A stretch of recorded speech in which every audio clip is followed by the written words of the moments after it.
Thousands of people around the world took to the streets last weekend protesting the buildup of U.S. plaque, soap scum, and doggy dander in the Gulf region.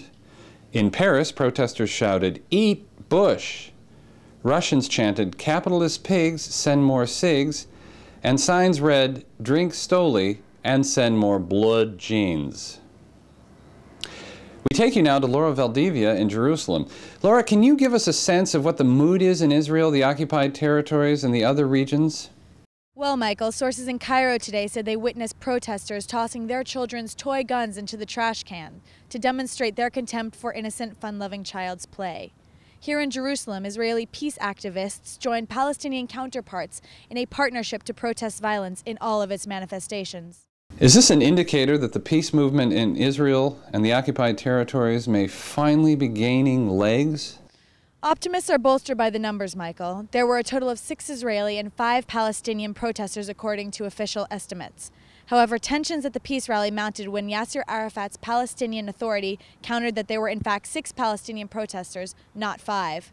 The spokesperson for Peace Now, a group of Israeli pacifists, insisted that the 6th Palestinian peace activist had showed up late, forgot his sign, and therefore shall not be counted.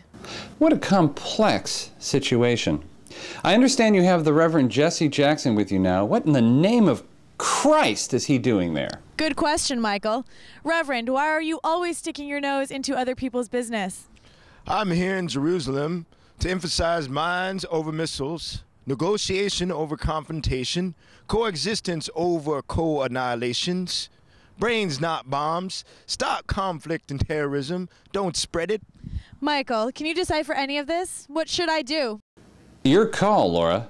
Our president has unfinished business with Al-Qaeda, and he ignores conflict in the Middle East and fast forwards to a war in Iraq. What about security? What about hegemony in oil and defense contracts?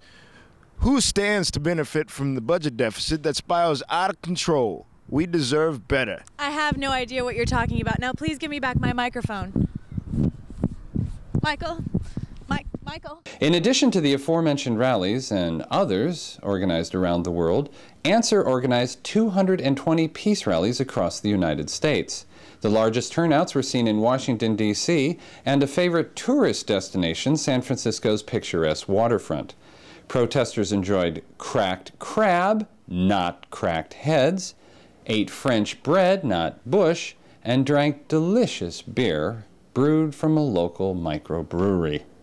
Ed Galvez, what do you have for us in San Francisco?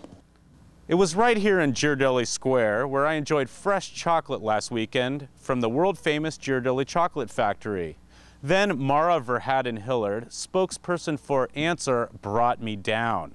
She had some pie-in-the-sky notion that this anti-war protest would somehow restrain the government of the United States. She was wrong.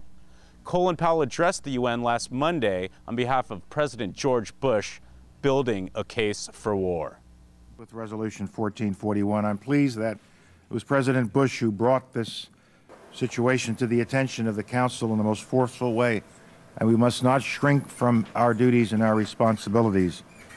We cannot be shocked into impotence because we are afraid of the difficult choices that are ahead of us. We must rise to the challenge with actions that will rid the globe of terrorism and create a world in which all God's children can live without fear. Thank you. Where were we? Oh, yes. Have these rallies had any lasting effect whatsoever? None so ever. By Sunday night, the peace rallies took a distant second to the Golden Globes in every category.